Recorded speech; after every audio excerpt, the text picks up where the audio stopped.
Hi అండి, welcome back to AMF. ఈరోజు మనము మెంతి ఆకుతో పప్పు ఎలా చేయాలో తెలుసుకుందాము.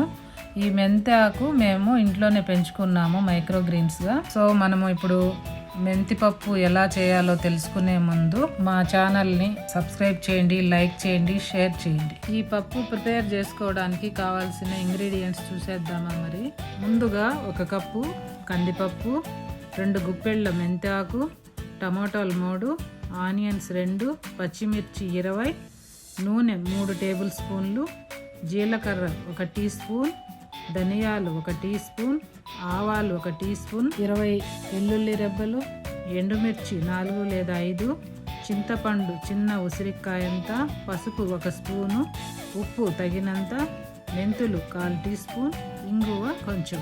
ముందుగా ఒక కుక్కర్ తీసుకొని స్టవ్ మీడియం ఫ్లేమ్లో పెట్టి 2 టేబుల్ స్పూన్ల నూనె వేసుకోవాలి.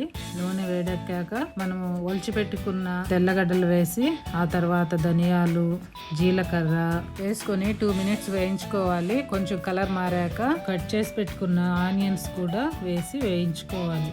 ఇవి కొద్దిగా వేగాక మనము 2గా కట్ చేసి పెట్టుకున్న పచ్చిమిర్చిని కూడా వేసి బాగా వేయించుకోవాలి. ఆ తర్వాత 2 గుప్పెళ్ళ మెంతి ఆకును కూడా వేసి వేయించుకోవాలి. చూశారు కదా, ఇది మనము ఇంట్లో పెంచుకున్న మెంతి ఆకు ఎంత ఫ్రెష్గా గ్రీన్గా ఉందో. ఆకు వేగాక మంచి స్మెల్ వస్తుంది. అప్పుడు మనము 2 సార్లు కడిగి పెట్టుకున్న కందిపప్పును కూడా వేసి బాగా వేయించాలి. కందిపప్పు కొంచెం కలర్ మారుతుంది. ఆ తర్వాత టమాటాలు వేసి బాగా వేయించుకోవాలి. టమాటాలు మెత్తబడే వరకు వేయించుకొని చింతపండు యాడ్ చేయాలి. ఆ తర్వాత 1 స్పూన్ పసుపు కూడా వేసి తగినన్ని నీళ్లు వేసి కుక్కర్కు మూత పెట్టేసేయాలి. మరీ ఎక్కువ నీళ్లు వేస్తే పప్పు రుచి పోతుంది. మనం పప్పు మునిగే వరకే వాటర్ యాడ్ చేసుకోవాలి. ఒక 4 విజిల్స్ వచ్చే వరకు ఉంచి స్టవ్ ఆఫ్ చేసుకోవాలి. మరీ మెత్తగా ఉడికించకూడదు. పలుగ్గా ఉంటేనే ఈ టేస్ట్ అనేది చాలా బాగుంటుంది. ఈ అన్నీ వేయించుకోవడం వల్ల ఈ ఇంగ్రీడియంట్స్ని చాలా రుచిగా ఉంటుంది. ఒకసారి మీరు ట్రై చేయండి. ఆవిరంతా పోయిన తర్వాత తగినంత ఉప్పు వేసుకొని పప్పు గుత్తితో బాగా మెదుపుకొని తిరగబాత వేసుకొని దీనికి యాడ్ చేసుకోవాలి.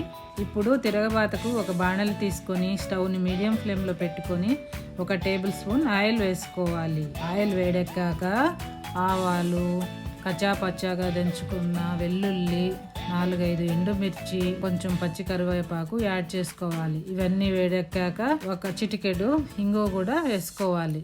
అవన్నీ బాగా వేగాక ఈ తిరగబాతను పప్పులో వేసి బాగా కలుపుకొని పప్పును 2 మినిట్స్ ఉడికించి స్టవ్ ఆఫ్ చేసుకోవాలి. అంతే అండి, ఎంతో టేస్టీగా ఉండే మెంతి ఆకు పప్పు రెడీ. ఈ మెంతి పప్పు అన్నంలోకి కానీ, చపాతీలోకి కానీ, రోటీలోకి కానీ చాలా టేస్టీగా ఉంటుంది. మీరు కూడా ట్రై చేస్తారని ఆశిస్తున్నాము. Thank you for watching. మళ్ళీ నెక్స్ట్ వీడియోలో కలుద్దాం. బాయ్ అండి.